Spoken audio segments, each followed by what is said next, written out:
नमस्कार। कक्षा 12 हिंदी का तीसरा पाठ संपूर्ण क्रांति।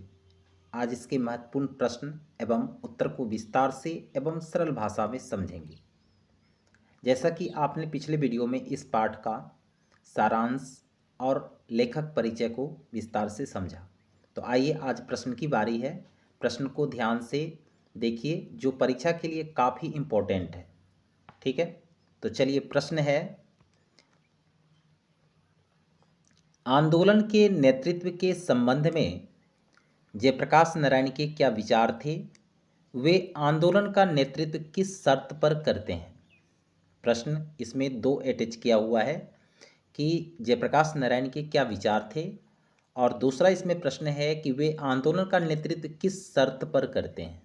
ठीक है, तो जयप्रकाश नारायण आंदोलन का नेतृत्व सबकी राय लेकर परंतु अंतिम निर्णय स्वयं लेकर करना चाहते हैं। यानी इस आंदोलन का नेतृत्व सबकी राय लेकर लेकिन अंतिम निर्णय स्वयं लेकर करना चाहते हैं। वे कहते हैं कि सभी से विशेषकर छात्रों और जनसंघर्ष समितियों से सलाह लेंगे। विशेषकर छात्रों और जनसंघर्ष समितियों से सलाह लेंगे, बहस करेंगे और बात को समझेंगे, लेकिन अंतिम निर्णय जो होगा उनका स्वयं का होगा और सभी को उसे मानना होगा। उनके विचार थे किसके संबंध में? तो आंदोलन के नेतृत्व में। उनका मानना है कि यदि आंदोलन में एकता और स्पष्ट नेतृत्व नहीं होगा तो आंदोलन बिखर जाएगा और उसका कोई सार्थक परिणाम नहीं निकलेगा। अतः वे आंदोलन का नेतृत्व तभी स्वीकार करते हैं जब निर्णय लेने का अधिकार उनके पास हो और उनके निर्णय को सभी माने। इस शर्त पर वह आंदोलन का नेतृत्व करना चाहते हैं। कौन? तो जयप्रकाश नारायण। आगे प्रश्न है, जयप्रकाश नारायण के छात्र जीवन और अमेरिका प्रवास का परिचय दें। इस अवधि की कौन कौन सी बातें आपको प्रभावित करती है? तो जयप्रकाश नारायण का प्रारंभिक शिक्षा दीक्षा घर पर हुई। ठीक है, और 1921 ईस्वी की जनवरी में वे पटना कॉलेज में आईएससी के छात्र बने, लेकिन उसी समय महात्मा गांधी के असहयोग आंदोलन से प्रभावित होकर उन्होंने पढ़ाई छोड़ दी और आंदोलन में भाग लिया।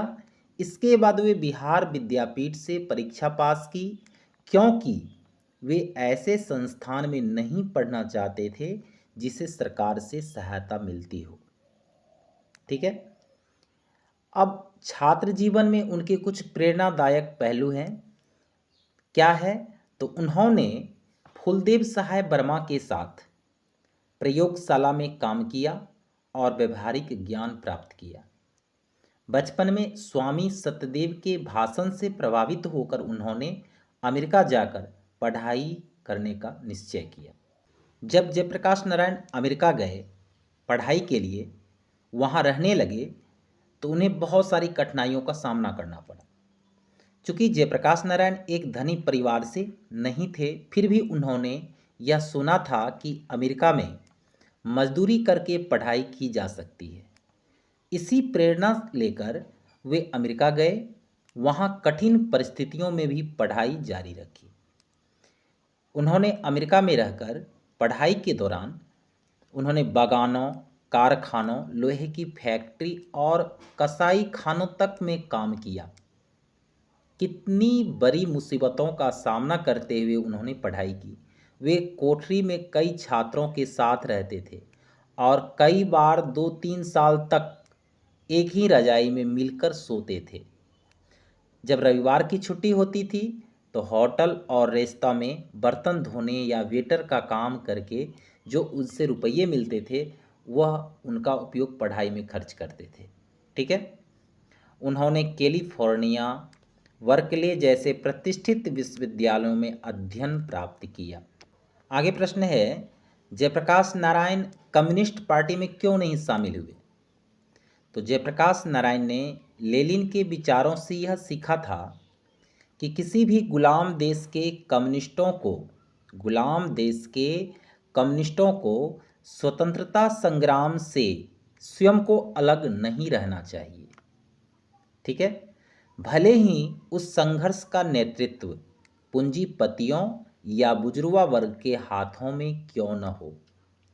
तो भारत में स्वतंत्रता संग्राम का नेतृत्व कांग्रेस कर रही थी, इसलिए जयप्रकाश नारायण ने कम्युनिस्ट पार्टी में न जाकर कांग्रेस सोशलिस्ट पार्टी का गठन किया, यानी उसमें जाकर शामिल हो गया और आज़ादी की लड़ाई में सक्रिय रूप से भाग लिया। उसका मानना था कि स्वतंत्रता प्राप्ति पहली प्राथमिकता होनी चाहिए, इसके बाद समाजवादी या साम्यवादी व्यवस्था पर कार्य किया जा सकता है। इसलिए जयप्रकाश नारायण कम्युनिस्ट पार्टी में शामिल नहीं हुए। ठीक है, आपको समझ में आ गया होगा। आगे प्रश्न है, अगर कोई डेमोक्रेसी का दुश्मन है तो वे लोग दुश्मन हैं जो जनता के शांतिमय कार्यक्रमों में बाधा डालते हैं, उनकी गिरफ्तारियां करते हैं, उन पर लाठी चलाते हैं, गोलियां चलाते हैं।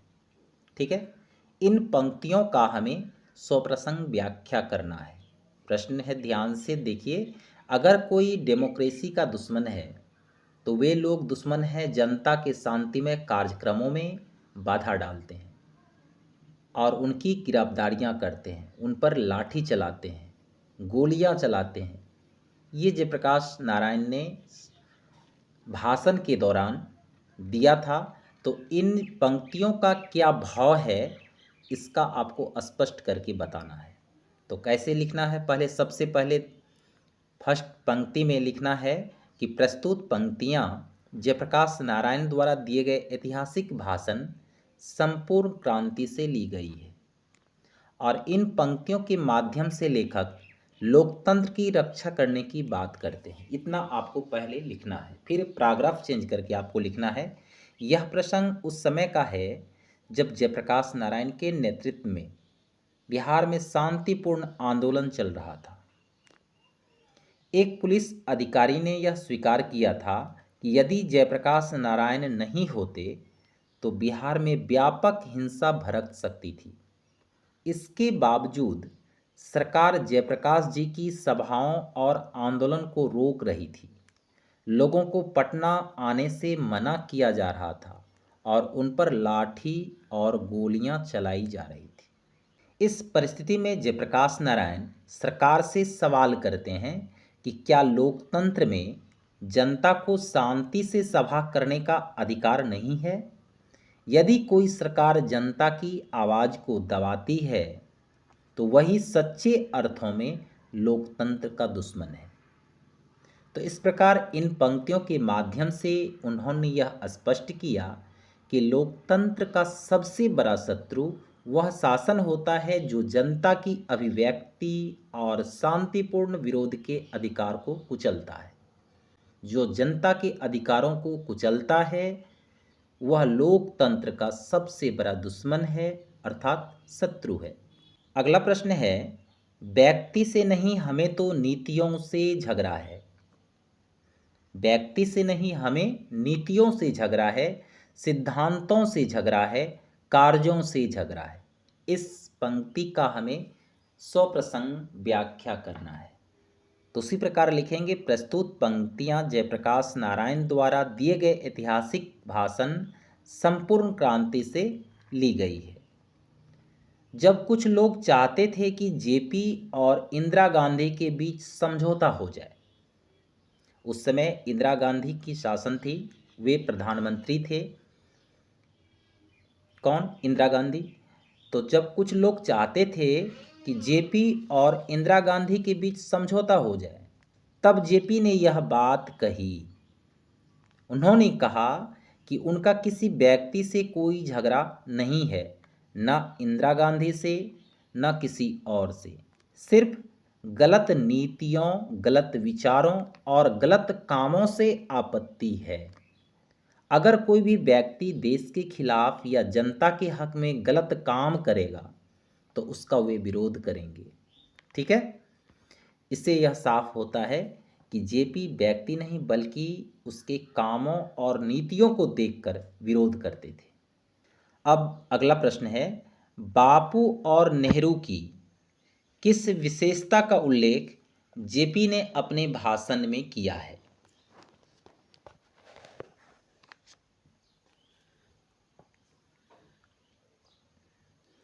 तो जेपी ने अपने भाषण में बापू अर्थात गांधी जी और नेहरू जी की महानता का उल्लेख किया है। वे कहते हैं कि जब वे युवा थे तब भी बापू से असहमति जताते थे और कहते थे कि बापू हम इस बात को नहीं मानते, लेकिन बापू कभी बुरा नहीं मानते थे, वे प्रेम से समझाते थे, यही उनकी महानता थी। और जेपी के संबंध में कहते हैं, पंडित नेहरू के संबंध में जेपी कहते हैं कि जेपी ने पंडित नेहरू के बारे में कहा कि वे बहुत मानते थे और नेहरू जी भी उन्हें बहुत स्नेह देते थे। जयप्रकाश नारायण नेहरू को बहुत मानते थे और नेहरू जी भी उन्हें बहुत स्नेह देते थे, फिर भी जेपी उनकी नीतियों की कटु आलोचना करते थे। नेहरू जी की जो नीति थी उनका वे आलोचना करते थे, खासकर विदेश नीति पर। इसके बावजूद नेहरू जी ने कभी उनकी आलोचना का बुरा नहीं माना। इस तरह जेपी ने बापू और नेहरू जी की सहिष्णुता, बड़प्पन और लोकतांत्रिक सोच की प्रशंसा की है। अगला प्रश्न है, भ्रष्टाचार की जड़ क्या है? क्या आप जेपी से सहमत हैं और इसे दूर करने के लिए क्या सुझाव देंगे? ये काफ़ी इम्पोर्टेंट प्रश्न है बोर्ड एग्जाम के लिए। ठीक है, इसमें 3 प्रश्न है। भ्रष्टाचार की जड़ क्या है, क्या आप जेपी से सहमत हैं, इसे दूर करने के लिए क्या सुझाव देंगे? तो जेपी के अनुसार भ्रष्टाचार की जड़ सरकार की गलत नीतियां हैं। इन नीतियों की वजह से देश में भूख, महंगाई और बेरोजगारी ये सभी बढ़ रही है। ठीक है, आज स्थिति यह है कि बिना रिश्वत दिए कोई भी काम आसानी से नहीं होता है, चाहे वो सरकारी दफ्तर हो, बैंक हो या रेलवे टिकट लेना हो। ये सभी काम रिश्वत के बिना नहीं होता है। तो हर जगह जनता को अन्याय झेलना पड़ रहा है। शिक्षा जो शिक्षण संस्था है वो भी भ्रष्ट हो रही है, जिससे क्या हो रहा है, नौजवानों का भविष्य अंधकारमय होता जा रहा है। समाज में हर तरह भ्रष्टाचार फैला हुआ है। फिर अगला प्रश्न है कि क्या आप जेपी से सहमत हैं? तो हाँ, मैं जेपी की इस बात से पूरी तरह सहमत हूँ कि भ्रष्टाचार को खत्म करने के लिए जरूरी है कि सरकार ऐसी जनहितकारी और समाजवादी नीतियाँ बनाए जो सभी लोगों के लिए लाभकारी हो। अगला प्रश्न है कि दल विहीन लोकतंत्र और साम्यवाद में कैसा संबंध है? तो दल विहीन लोकतंत्र का मतलब होता है कि ऐसा लोकतंत्र जिसमें कोई राजनीतिक पार्टी न हो, जहां गांव की सभाओं के जरिए जनता खुद अपना प्रतिनिधि चुनती है बिना किसी पार्टी के दबाव के, वह कहलाता है दल विहीन लोकतंत्र। अब आ गया साम्यवाद।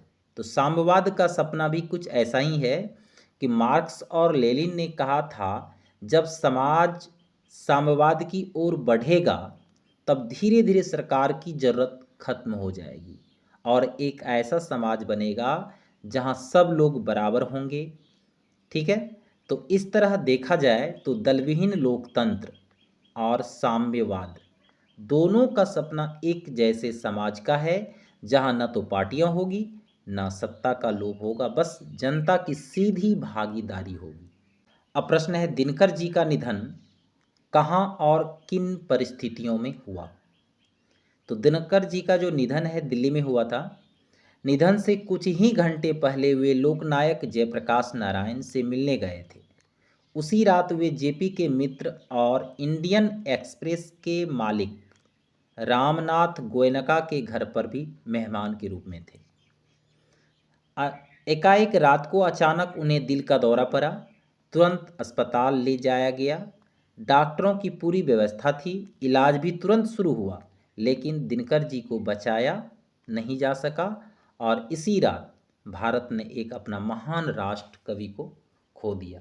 तो ये था तीसरा पार्ट, संपूर्ण क्रांति का महत्वपूर्ण प्रश्न एवं उनके उत्तर। वीडियो पसंद आए तो लाइक, सब्सक्राइब एंड शेयर जरूर करें।